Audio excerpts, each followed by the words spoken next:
So that is the best Christmas present you could ever wish for. Being here, real life TV, and what we're going to be talking about is HMO, or is it flat conversions?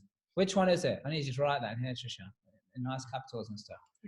Yeah, HMO or flat conversions. Flat conversions, because that's what we want to bring to you on this session. So wherever it is that you are watching, I want you to comment right now. What is it, the question you have? Do you want to start doing HMOs, or you're already doing HMOs? Do you want to start doing flats, or you already start doing flats? Because what is going to make you the most money? I'm sure that's what it is you want to know, right? What's both? Oh, you just give everything away. That's it. So we'll see you next week. Yeah, so look, here's the thing. Yeah, what's going to make you the most money? That's what I'm hearing. So comment, is that what you want to know? Which one's going to make you the most money? Which one is the most secure to do? Which one is the safest? Which one has the most demand? Yeah, which one gives you the most flexibility? Yeah, what is it? Yeah, what is it that you want to know about? Am I going to do HMO or am I going to do flats? Let's first of all talk about Trisha's favorite one, which is McDonald's breakfast. I mean HMOs. Let's talk about HMOs. So hash browns. Listen, what does HMO stand for? Hash brown. Morning optimism. Okay. So listen, HMO is awesome because it's an excellent income stream. And the thing is, you've got to start with what is it worth at the end? So can I pull all my money back out when I'm refinancing it? If that's my strategy. For us, we wanted to pull everything that we'd originally invested to make it an infinite returning cash flowing asset. Is that the good thing about HMO? For me, very much so. So if I've got a brilliant cash returning asset that has not got any money left in, so it's a total infinite return on its investment, but also over time it will have capital appreciation as well, but then it really creates a nice income per month. So like if you wanted to leave your job and replace the income with property, a cash flowing asset like a HMO would be a really good start. So for example, the average HMO could be rented anywhere like, for example, like a 5-bed plus, anywhere between £800 to £1,000 plus in net income every single month per property. So if you're doing it well and you're doing it the real life way, then absolutely you can create maybe you only need £2,000 a month, for example, to be able to replace your job's income. You only need 2 HMOs to do that. So if you've got like an average property, so for example, we invest over 7 different areas using different strategies, but a lot in HMOs in different areas. And the average room is about £500 a month for like a double en suite. Some are £650, some £450 for the smallest rooms, but it averages at £500. And that average at £500 gives between £800 and £1,000 net income every single month. So, and here's a little bit. Here's a piece for the little voice, right? With HMOs, when you're investing, because per property and so per project, in essence, there's a higher return in terms of gross rent and net cash flow income, that you see a return quicker, or a higher return quicker, for all the effort and time and energy and money that you put into it as well. I think that's one of the big things that attracts people. They might think it's just, oh yeah, I can make £1,000, but it's not about that. It's about actually you can see a higher return just from the same effort, really. Yeah, definitely. The same effort. I mean, I know some projects, like, they are more than others. And when I say more, like projects meaning like total back to brick, rip out, conversion, extension, and all the rest of it, versus actually I'm just going to do a lick of paint and, I'm going to put a bed in a room, or I'm going to do a buy to let and I'm just going to buy something. I'm just going to do a little bit. But then what does I feel something coming. It's going to be really loud. Yeah, but what does that attract? Is it going to be a really loud sneeze? I don't know. They say sometimes that's an eighth of a, but yeah. Yeah. Anyway. Oh, excuse me, they say it's a what? Some people say that's an eighth of a fun time. So when you sneeze. What does she mean? I don't know. Comment what she means, because I don't know. An eighth? What? An eighth of a. Anyway, an eighth but no, with HMO, I'm confused. HMO, what's really good is like when you don't put the work in and create a really awesome product at the end, because the thing is, we get questions all the time, like, how do you fill your voids? What do you do if you're having the challenge with your valuations and things like that? If you create a fantastic product that is of high quality finish, I would never create a product in my HMO that I wouldn't want to live in myself. So why don't you like answer this question then? everything that's in there. Which is safer for the investment? Let's put it up. I think that's score last time. Yeah, which is safer for the investment? Is it simpler to get permission to convert a house to flats than it is to get a 7-bed HMO? What is your So in my recommendation? Experience with this, they're both equally the same kind of parameters. It's a bit simpler, in my opinion, to get a planning accepted on a 7-bedroom HMO because they're less likely to look on the parking restrictions. Whereas with flats, you must have so many allocated parking spaces per flat. So whereas a HMO, it's seen as more affordable living, potentially for younger professionals or students that generally don't have cars, or they're renting a HMO because it's convenient wise, it's close to proximity to town centres or universities and things like that. So when they're looking at the parking restrictions in those areas, generally they're not very good areas for families because of where they are, so they're more attuned to affordable living, such as a HMO conversion. But definitely with flats, the only tricky thing to add on to that when you're looking at conversions for flats, definitely the authorities love them because again it's more affordable living and you're creating a higher number of accommodation in an area, but then they will always want to be having some parking attributed to the amount of units that you're creating. So if it's just one flat, you'd need to have one parking space for it.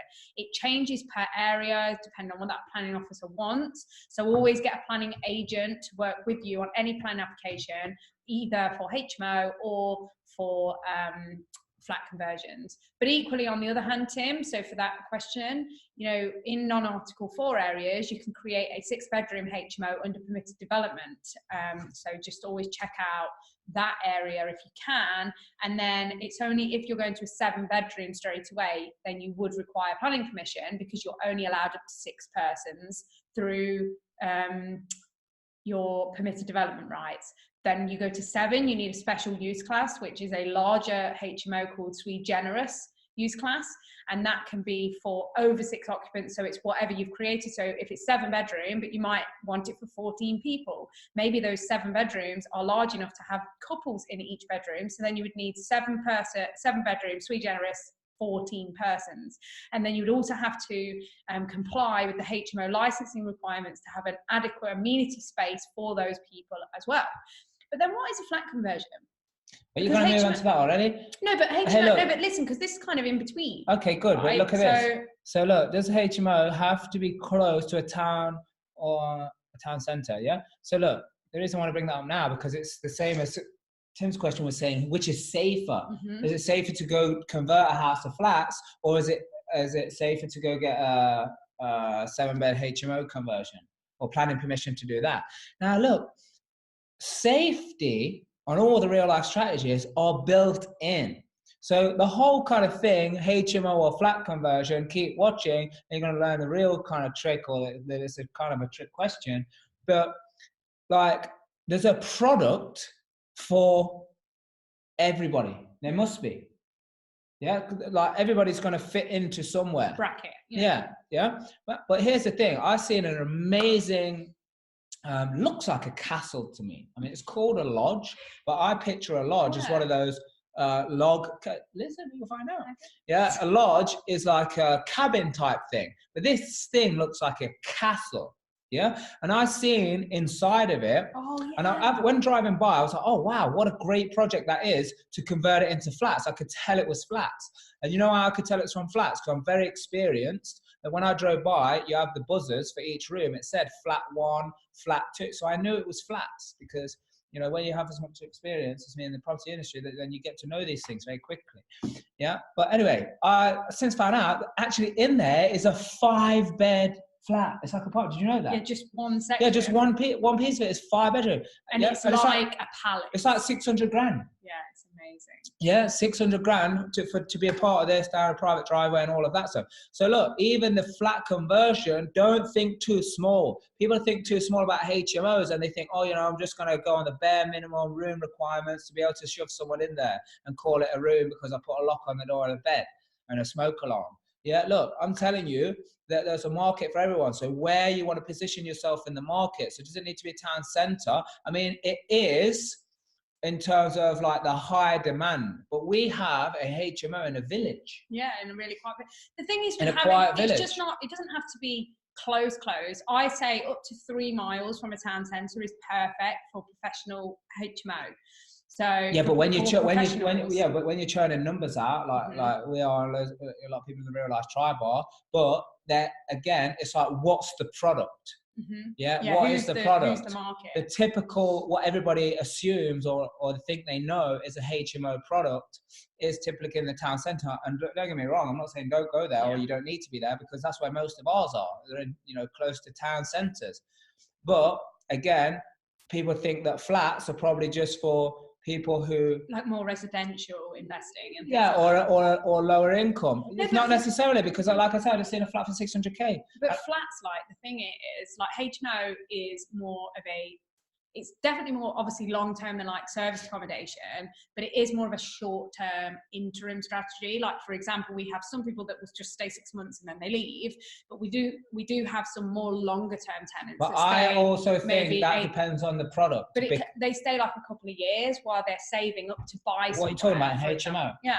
Yeah, I thought you were talking about flats. No, I'm talking about HMO. Like, you have a difference of tenants. So no, what I'm saying is. But then we had another tenant that said she wants to stay there forever. Well, yeah, exactly. But majority of them, it's just more of a short-term letting opportunity. Whereas flats, you could end up with a more long-term tenant, and then they become like a tenant buyer. Well, possibly, if that's your strategy and that's what you allow. But again, this is what's so funny. There are so many different ways and creative strategies to be able to make money, generate income, add value to society, provide luxury, secure accommodation. There are so many ways to combine all of this. It's just amazing. It's like there is so, it's just so, I can't explain, like, how can you not want to make money, even if it's your full-time situation, you're going to invest in property as part-time, or you want to do it because you want to go full blast and work in it, or you want it to be set up passive so you can really go and follow your passion. Because people were saying, people say this to us all the time. They say, I only need 2 HMOs. I don't want to put the work in to get, this many units, this much passive income. And I'm like, look, this is crazy. That thinking is only if you think you're going to continue to do all of the aspects of it for the rest of your life. But if you know how to build the systems, the teams, and add value to the next generation of people that want to get into this, you'll be able to joint venture work with people, so other people start doing the work where you can still add the value. And we are not taught this at school. I'm telling you, we are not taught this at school. People don't even promote you to think like that. And some of the people who think, I need to get someone to work for me, they don't tell you that stuff because they just want to keep it quiet so you carry on doing the work, because they're scared if they tell you how it's done and you can have passive and you don't need to do that you won't work for them anymore. Again, that is a scarcity mentality. That is a mentality that holds people back, stops people from growing. People want to progress. People want to grow. That's why we're going to bring you this value here right now. But the difference between the HMO and the flat conversions, let's face it, it's like, do you want to know the safest thing? I mean, you got to comment wherever you're watching this, and if enough people want that, then we can do it. Yeah, we can do it. I mean, you just wanted 2, 1 each, for the girls, but that soon changed. Obviously it changed because you got to realize that, look, there's such a bigger world than we realize out there. The potential is huge. There's an in-between as well. There's like in between flat and HMO. What is that, a TP? So there's something called a bed-sit style. Marquee. Bed-sit style. Caravan. A bed-sit style studio HMO room. So all this means is that it's similar to a flat in regards to the tenant that wants it, because then they have their own private amenities. You've given them a kitchenette in there. But when you do a flat conversion, you have to, by law, to call it a flat, have so many square footage. So like, we're doing 3 apartments at the moment that have got to be like there are about 30 square meters in each apartment, which is just, it's a 1-bedroom flat basically, but it's 30 square meters each. Whereas in a studio, so bed sit style HMO room, it's more luxury, or it's more attributable to people that would normally go for a flat, because they just want their own private facilities. So they have their own kitchenette and then ensuite and in there. So it's more like a studio flat. But you don't have to do because it's not a full-on title split, making it into an actual studio. It's just a bed sit style HMO room with their own amenities. So it means that depending on your council, I'm not going to give you square footage because each council is different, but for example, in one of our areas, it's like 14 to 15 square meters. You can put a kitchenette in there. Some areas it'll be smaller. It just means that they've got their own, so you just have to check with the building regulations. There's slightly more things that you have to do to rooms that have their own kitchenettes and things in there, just for the regulations. But once you've met them, you can charge more rent because it's more of a private, self-contained unit. And generally, in our experience, the tenants stay longer, because of, again, it's like a flat to them. And you can either, charge bills included or bills excluded.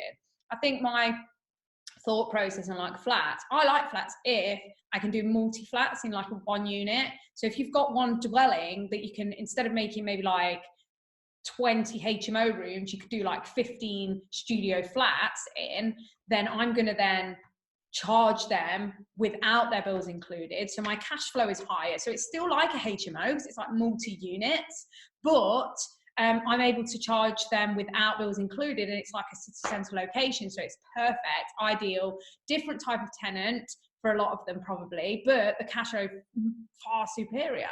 So I kind of mix the two strategies together to get my outcome quicker. I wanted higher cash flow, but I also want a mixture of flats and then the HMO rooms.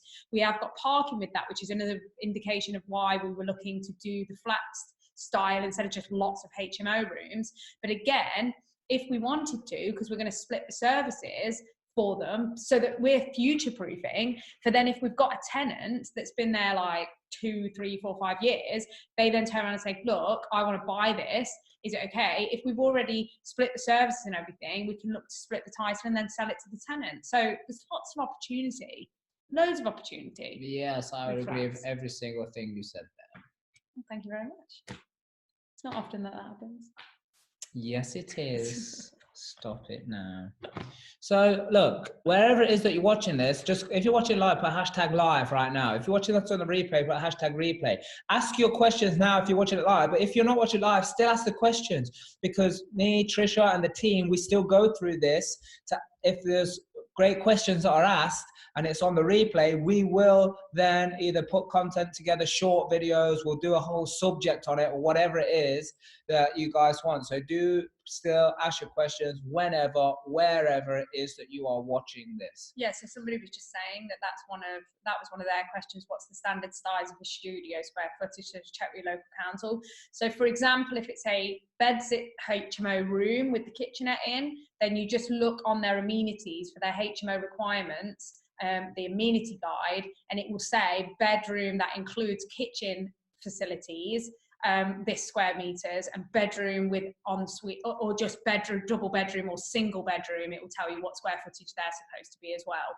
And remember, with a lot of licensing, they don't include the ensuite in the room size requirements. So you need to make sure that obviously the government standard is 6.52 square meters now for a bedroom, which was brought in when they changed the floor level licensing requirements. But at the same time, your council may have a preference as well. So just bear that in mind, because like for some of the councils that we work with, they still don't want it to be any smaller than 8 square meters. But equally, they can't enforce if it is, because there's always going to be a question mark room. In every house that we have, there's a question mark room. There's always that room that's just teeny, and you have to kind of shuffle things around to make it a bit bigger. And it's the kitchen. And the question is, will Trisha ever be able to just put a kitchen in that suffice, or does she always have to put one that you would see in Grand Designs? Yeah, in there. That's always the questionable room. But that's what she was going to say, isn't it? No. What were you going to say instead? I don't know. Yeah, but you know what's also good about this bedsit style? So you're technically creating like studio flats, right? But it falls under the HMO bedsit rooms standard, and that's looked on differently with planning again, because flats, they look at the parking, so you have to have so many parking spaces for the number of tenants in the flat. So how does that work? Whereas it works differently because Now, it's just seen as a HMO. Do you know, or is it different everywhere? You have to check with your local authority, but with that, it's just seen as a HMO. It just has their own kitchen facilities, so they review the application, the planning application, in the same way they would view a HMO. But on HMO, do they still take parking into consideration? Yeah, they do. So whenever you put planning application in, then it goes out to the highways team. They show that it's highways, what you're planning to do, how many people are going to be in that area. Like, it goes to several people for whether they have any objections to the application or the change of use. And generally, in my experience, like, highways don't really have an opinion very much on HMOs and normally say no objection. And it's only in the question of flats where they actually say how many provisions have they made for parkings and things like that. That's when they sort of start asking questions, because it's a totally different use class. And potentially, if you've got a flat, so it's a big full scale, like these apartments are like 30 square meters and things, you know, if somebody's going to rent that has a child, or a family's going to rent that apartment, then obviously they are going to be multiple people in that single dwelling. So that's why they have to bear that in mind for more intensification of the area. Intensification. That's what they call it. No, that's what you call it. No, when they look at applications. Intensification. Have you ever played Scrabble and like you use that word? For HMO conversions, like the councils look at this and they judge, is turning a 3 or 4 bedroom house into maybe a 7 or 8 bedroom HMO, potentially with more than 7 or 8 people, but if you've got big rooms for dual occupancy, is this going to be an over intensification of use class? That's what they judge it on. So in simple terms, do they take parking into consideration when you're doing HMO? Yes.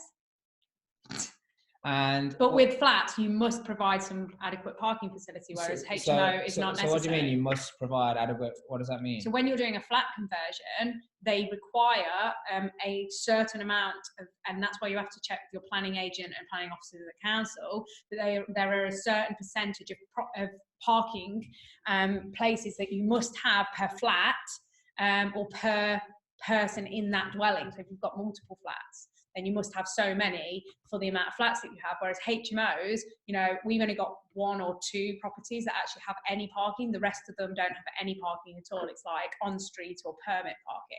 So then they don't, they're not so strong on that, because a HMO is seen as a more starter home. So let me ask you, what if it is no parking available or permit parking, then where do you cleaners park? So the cleaners park on the street, so they just go around the corner. And if they get a ticket, who is liable to pay that ticket? I mean, our cleaners now pay their own tickets if they get a parking ticket, because they know where to park now, and if they get one, that's their problem. But in the beginning, I paid a couple of parking tickets for the cleaners when they went to do builders cleans. And what about if you're driving to a property and you get a ticket for running a red light or speeding? Who's liable for that? The person that was driving. Okay, just so we...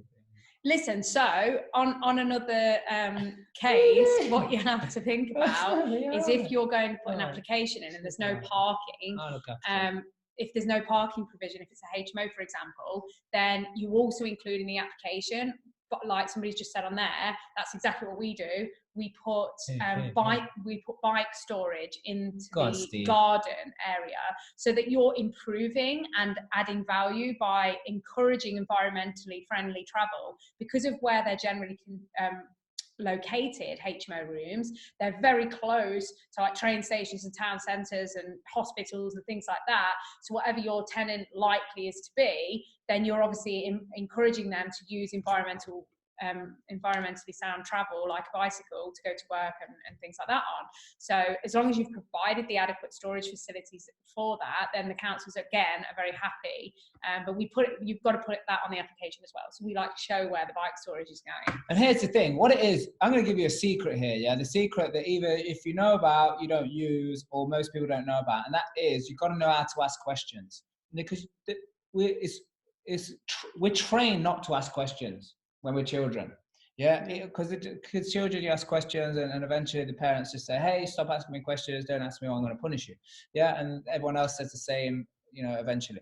So the thing is, you got to know how to question. I mean, we teach a very beautiful strategy on how to understand yourself and the situation, to know what questions to ask. It's not about, here's a list of questions, go ask these questions. It's not about that at all. It's about understanding, how do I know what questions I'm going to ask, and when the next piece of information comes my way, what question do I ask? Someone was saying earlier, Trisha, where do you store this information? Asking questions.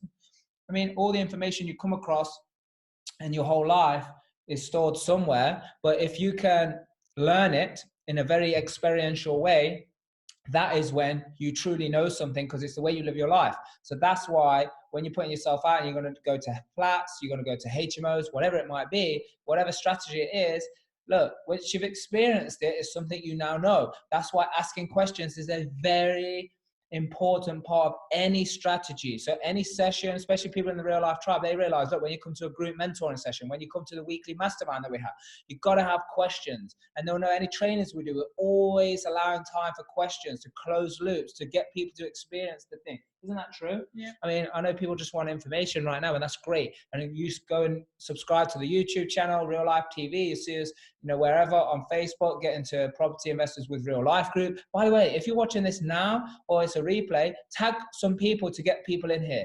Yeah, get people in here, get people seeing this information, because I think this is really important. Would you agree? Yeah, yes, she definitely. does. So look, you got to do that. You got to know how to ask questions. So if there is any questions you got right now, you better ask them, because we're going to be wrapping this up soon. So somebody's asking, is there a minimum garden space that you need to keep as a garden? No, so they don't have a minimum requirement for that.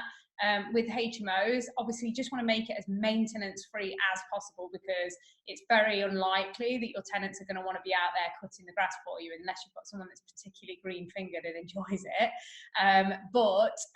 Here's a strategy for you.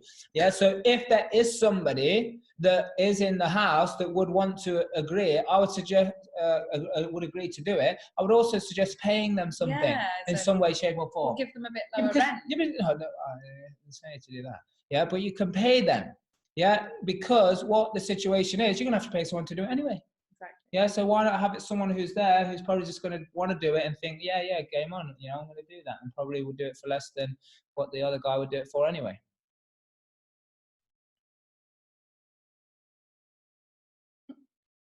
You can speak now, Trisha. Oh, sorry, can I? This is nice. So you can provide a shed for bikes for HMO, as some council would please. Yeah, exactly. So that's what I mean when I say you need to provide storage for bicycles and things like that. So you do need to actually provide it. You can't just give them a section of the garden and say this is bike storage. You need to show that you've provided specific storage for the tenants for that, and obviously lockable storage so that they can feel that they are secure. Because we had one in there once. And what we do, just as an easy thing, because I don't like the numbered locks and stuff, because then if people move out and then they know the combination, you can't be changing it. So I just get a padlock with a key and just put a key on the hook in the kitchen. So then, it's only two keys or whatever, and then just people can go in and out as when they're living there, they can just go out and open that up. Do you recommend doing surveys after the planning goes through? Question mark? What kind of surveys are you talking about? Yeah, please tell us what kind of surveys. Yeah, I'm interested to know that. Mark Harvey, where do you go to hang out, to relax? A place, wherever a place makes me feel good about whatever. Walk in nature, real life TV. Whenever I need any kind of, I just go and watch the YouTube channel. That's not a joke. No, I'm kidding. So look, relaxing, I think, might get a bit philosophical with you, but it's like relaxing is within. So it doesn't matter where you are. Like, if you've got a handle on your internal environment, the external environment has less impact. I'm working on having no impact, but it definitely can have less impact. But I know you're registered for PWT, so don't worry, you're going to learn how to understand what the difference between internal and external things and all of that good stuff. So you get excited for that. Let me answer that question.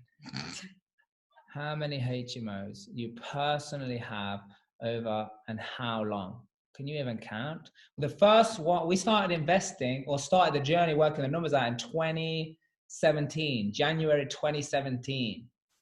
And the first one exchanged and completed in August, wasn't it? Yeah. August 2017. That's when the first one completed. And then there became a rush of about 6-7 more deals after that. Now we built a portfolio of nearly £8 million ourselves. If you include other projects that we manage as well, it's over 12 million. Is it 12 or more? It's more. I mean, now we're probably going into the like almost 13.5 million if I'm including the projects that are starting in the new year. I mean, we have assisted in our own portfolio and in project management of over 140 plus rooms. So 140 plus HMO units have been grown and nurtured and built. And provided excellent homes. Really?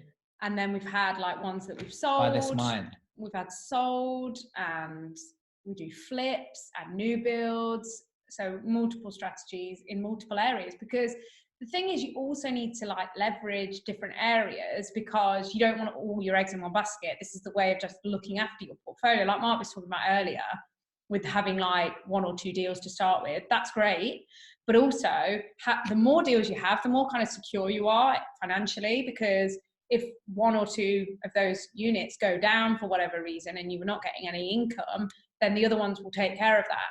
But if you only have the 1 or 2 and both of them avoid fully for whatever reason, then you're going to have to front that cost. So if you don't have the adequate profit in there to do that, then obviously that becomes a problem. So I'm not saying they will do that, but you always need to account for it. And by having more in your portfolio, it's like, I love HMOs as well, because for example, 5-6 bedrooms, even if 2 or 3 of those rooms become void, at least then the other 2 or 3 are covering the cost. So then you're still not out, because the other rooms are profit. So you always have to just look for the worst case scenario. You always have to bear and here's the thing. What's funny is people think, oh, I just want to go to a real life event to learn what to do. And that definitely does happen. But I'm telling you something. We made so many mistakes and still are making so many mistakes. But I don't know if it's the openness of just be willing to take feedback, make adjustments, that we adjust very quickly when it comes to the business, the way it's operating, and figuring out, actually, people think it's safe, just do one, let's see how one goes. But actually, when you run multiple, 2 things happen. Number one is what Trisha was saying, where one deal can save other deals, or a couple of deals can save other couple of deals. When I say save, I mean if money is left in where you needed an all money out situation and you took more out from another, which is very common from people following the strategies and the training, the principles that real life does, then you can use that to pay off and pull the money out of that deal. The second thing is, actually, by doing so much so quickly, we created so much chaos that we had to put management and systems in place, which is now also the principles what we teach other people. And we can get people to set things up so they don't make the mistakes that we made. We wasn't paying attention to certain aspects of our business. But again, 2 things. One, because there was so much being done, that if we took our eye off one area, which was the cash flow of a couple of properties, then the cash flow of the other properties would save that, or allow us to get through so we're not losing money. But then the value of this lesson, not just to us, but now we can share with everybody else, and the systems and processes and management and how to run it as a business and how to set it up so it's absolutely passive and systemized, is now where the real big players in a big game can start to happen. And we've seen people, in our first 18 months, we built a portfolio of £4.5 million with zero of our own money in 18 months. We now have people in the real life tribe who are coming in and built a £4.7 million portfolio in 14 months. People who built £5 million portfolio. We got people now just in their first year again is what, 1 million. We've got people 2 million, 3 million. This financially free, I get it, but this is not about just getting financially free. This is about freeing yourself up mentally, physically from time, so you got more space in your life to really create some genius magic. Because there's so many. We had the real life awards. We had the real life awards at the weekend, and it was so amazing to see so much talent, so much money, so much wealth and abundance in one room. I mean, that's what I was Just going to say. one room of people. It was so amazing because one of the winners of the awards had even a surprise. They couldn't make it, unfortunately, and had to send a video because they literally had a baby 3 weeks ago. But it was so amazing because they joined just under a year ago. Yeah, just under a year ago they joined the tribe. They are set to both be financially free and out of their jobs by the end of this year. And not only that, they've just had their first HMO refinance valuation. So it's a 5-bedroom HMO that they bought for 145,000, and they turned it to a 5-bedroom all-en-suite HMO. They were told by many investors, very experienced, astute investors that have been investing in that area for many years in HMO, that they would never achieve a commercial valuation in that area, definitely not on a 5-bed all-en-suite. So she did everything that we taught her in Real Life Property Wealth, in Property Wealth Turbo. She has coaching and mentoring, and she followed every step that we taught her, and she's just achieved a valuation for this amazing HMO now at 360,000, and I was so proud of that. Like, that is just pure results right there. And it just shows that even when, you know, the experts in your area or people that have been doing it a long time. Yeah, but that's the experts, thing. people who don't make mistakes. Listen, the reason we push ourselves so forward is because we're going to see who could speak the longest and the first one to stop. And I think I won that one. Nobody wouldn't stop, so it's crazy. Yeah, but the thing, what I'm saying is that you perceive them as being the experts because they've maybe been doing it years and they maybe have lots of them. Yeah, so that's the thing. The lesson is time. People think time is important. They get offended because they think, well, they've not achieved it or they've not done it. I was in a competition now before. No, I wasn't. Look at this question. Wait. Yeah. Do you recommend doing searches after? Just because those investors have not achieved a commercial valuation does not mean you can't. And maybe it's just because they didn't know how to do it. It's not maybe. It's because they didn't know. They're all now refinancing theirs now. There's no maybe about it. So here you go. Look, do you recommend doing searches after the planning is approved? So that was an earlier question that we asked for clarification. Okay. So if, for example, you're only going to move forward with the deal if the planning is accepted, then try and hold off for the other processes in the deal, because you're going to obviously have spent money on planning and architectural fees perhaps. So then I would then, if it's, for example, Article 4, I would get my planning application in literally as soon as my offer is accepted, because I need 8 weeks for that to go through. But if, for example, you're not going to buy it if you don't get the planning accepted, then try and hold off on paying out other things like searches and broker fees and all that kind of stuff, because then if it doesn't come through, you've only lost the architectural and planning fees. But obviously have a great planning agent that works with you and speak to the council and just try and get a feel for the due diligence on, is this deal likely to go through? Because I would generally start my searches and stuff like that when I'm about week 6 or so. So then it gives me, week 5 to 6. So then it gives me 3 weeks to get my searches through, get my application through for finance. And then as soon as the planning gets approved, we exchange, and then we complete either straight away or within a couple of weeks. Yeah, and that's exactly how you need to follow it, but with the mindset and following the strategy of the due diligence is done way before anyway, before you even go in. Yeah, that's the thing about doing Article 4, commercial refinance, money in, money out deals. Like, you got to know.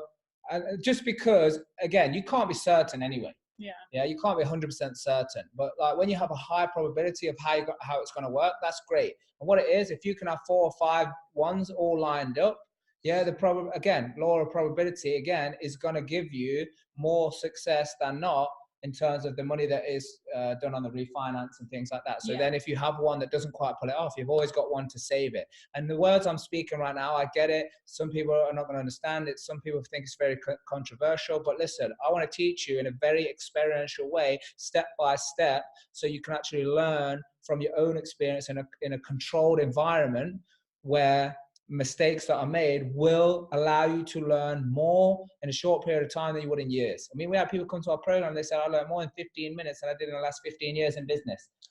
That's not going to make sense to people. That guy said, in the 1,300 and so many weekends that I've had in my life, I think he's on here. In my life, I learned more this weekend, and this is the most valuable weekend I've ever spent in my entire life. I literally was so like, that is such a wonderful thing for somebody to have said, but it's so experiential, because we know that when you come to the event, you're going to meet amazing people that are inspiring and that are doing it. I think that's the difference with us. Like, we're doing it live now for ourselves, and so is everybody else in the Real Life Tribe. So it's a total great environment. Can you have a HMO next door to a family home? Or are there any problems with this? Yeah, I mean, of course, we've got HMOs that are next door to family homes. That's when planning's involved. Obviously, that can then cause you a little bit of a problem if they object.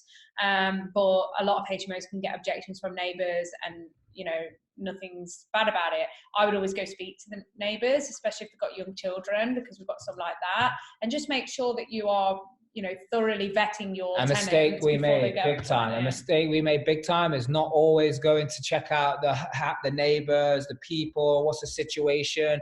Is it a cliquey environment? Because if so, you got to get in there. You got to say this is what's happening and all the rest of it. So look, you guys have been amazing, and I know the Real Life Tribe Mastermind, the weekly mastermind, is going to start at 8 o'clock like it always does and always will. So I want to give you some time in between that. Before anybody goes anywhere, I want to remind all the people that have been to spread the word, but all the people that have not. Look, Real Life Property Wealth, the first one of 2020. Yeah, that one. Yeah, the first one of 2020 is on the 1st and 2nd of February. So you better make sure you get to reallifepropertywealth.com. If someone would kindly put that in there, one of your awesome tribe members, put that in there, reallifepropertywealth.com, and get yourself the ticket and get it right now. Yeah, we decided the strategy, and the strategy is to be very hands-on with this training. So we select few bunch of people, so the tickets are very limited, and we want to pack this training out. Why? Because what happens at that room over those 2 days is just unbelievable. I mean, there's some people on here, they couldn't even explain it to you if they want to explain it to you, which I know they do, but they couldn't do it even if they wanted. Why? Because you can only understand from your own experience. No one can tell you a story of how it felt to go on a roller coaster. You go on a roller coaster. Yeah, that feeling that you have of the experience. Can you explain to someone about that and they understand what happened? No. No, absolutely not. So, I mean, it may be true, it may not be true, whether you go on a roller coaster ride over these 2 days. I get that. People might have different opinion of that. But the real thing is about you understanding, number one, how to find deals. Yeah. With strategies that work for you based on the time, the effort, maybe even the location you live. All of this needs to be taken into consideration in a simple format. Yeah. Then also raising money. The steps, just following the process on how to raise joint venture investor finance. There's people that raise money in the room. There's people who find joint venture partners in the room. There's people that find deals in the room, and there's people who decide on the strategies that then go on to change their life in the room too as well. What are you getting so excited about? What happened? You got so excited? Hello? Gone. What's gone? Nothing. I am excited. You've got to be excited about this amazing place. It's like people's lives literally transform in front of your eyes. Literally transform. Yes. So look, what I want to tell you right now is you need to get yourself to this event so you can figure it out for yourself. Because at that point, I promise you, from the point you register for the ticket and you start watching the online programs, you get in part of this Facebook community and all of that stuff, everything's going to change for you. Then when you come to that, a lot of things in your life that you've experienced so far, all the hardship, the challenges, the fear, the doubt, the worry, all of that, all the knockbacks you've had, it's all going to make sense to you because we're going to help you piece it together. Not because of what I say, because of what you experience.